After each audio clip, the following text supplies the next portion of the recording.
It's your boy Zay-P, Zay-P the I am. I am that I am, as you are that you are, for we are all that we are. From the individual to the many, for the many comes the all, and from the all is one. So your boy's back at it here with a brand new video. We will get into that in just a moment, but be sure, if you have not, first time here, be sure to hit that like button, subscribe if you're on YouTube. If you see me on Instagram, hit the heart, follow me over there so you can keep up. I appreciate all the love. I appreciate all the support. Help share out the love and these messages as we grow this community.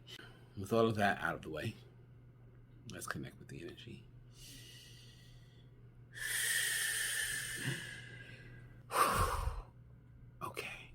Right off the bat, the main energy that's been here with me for a little while is Maitland. Dun, dun, dun, dun, dun. Maitland is a child guide. Well, that's the form she's in when she's Maitland. Because there is choice. There is choice in how we can present. When we're on the other side, when we're divinely connected or already innately plugged into just energetic forms, we can present and project an image that's suitable for the audience. But she likes and she prefers the 9-year-old because the 9-year-old is very disarming and can really deliver a lot of good truth without people getting mad and upset.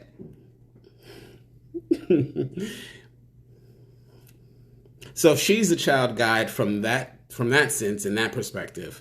However, when we're in that energetic state, we're really ageless, just like we're genderless. And so it's not so much of a child guide in that particular state. Although they can present as that, especially if we've known them, if we knew them as children and it's that type of situation, then they can present to us in that shape and form. But in general, they are ageless, they are shapeless, and so they're not really children when you're on the other side of the veil like that. How can you tell if your kids have been reincarnated? So, again, Maitland here chiming in. She says, well, a lot of this has to do with your own doubt and how willing you are to even believe in the first place, because if you're not willing to believe, then no proof that is shown to you, like no evidence, nothing like that, it's never gonna mean anything because you're not even willing to believe. So it starts there. But once you are open-minded enough to want to believe, then lots of ways. You can get all sorts of signs and proof from the universe, from the things the other kid is saying, from the information that might be coming forth, if it's matching, if it's unexplained, if it's like just all sorts of things that just ping off hair triggers, that thing where you get like the goosebumps in your arms. Whenever you get those sensations, that's usually a good sign that there's some harmonic resonance. And when you resonate, then there's truth. And in truth, you have your validation. So,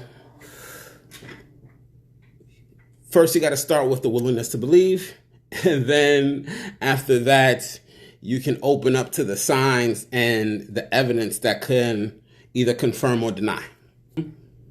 I'm sure you've had child guides, right? A lot of times children can be our teachers. My own son is often one of my biggest teachers. And he comes in and he's kind of blown me away with his innate wisdom because he just was directly connected, right? A lot of times our kids will come in as guides for us. And in that sense, they are presenting to you in child form. In the physical, we may not necessarily value that, or we may not necessarily be like, see that because we're still looking at them as the child and thinking of them as being dependent, etc. But in reality, this is at the same time is a guide for you and is a teacher for you, presenting as a child. And so in spirit always has that discretion to present whatever way that's going to work there's always preferences, right? So there's preferences over here on this side of the veil, and there's preferences over here on this side of the veil. And so when it comes to this side of the veil, everything might feel like energy, and energy doesn't really have a shape or an age, but there are preferences. Some energy might feel like being a female, and some energies might feel like being a male. And then some energies might feel like being a kid and running and playing and frolicking and all of that good stuff. Stagnant energy. That's why I had to come on. I had to come on to deal with my own stagnant energy. And one of the best ways to deal with stagnant energy is to play. Go out and play, people. If you go and play when you're feeling stuck and frustrated and stagnant, you completely transmute the energy.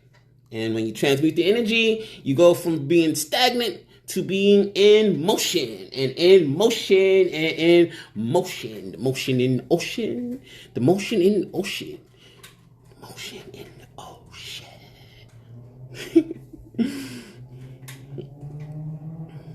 So yes, that is probably going to be my next YouTube video. How to get out of stagnant energy, because that's where I was sitting before I got on this live, and then all this playful energy started coming, and I'm like, oh yeah, let's have some fun. We gotta play, Jennifer. That's what Maitland keeps saying. You gotta play. Playing. Everybody wants to know what the fountain of youth is. Playing. That's it. It's right there. The fountain has been there in your freaking hands the whole time, and everybody just stressing about how to get younger and younger, and what the secret is. Play. Booyah! And she drops the mic.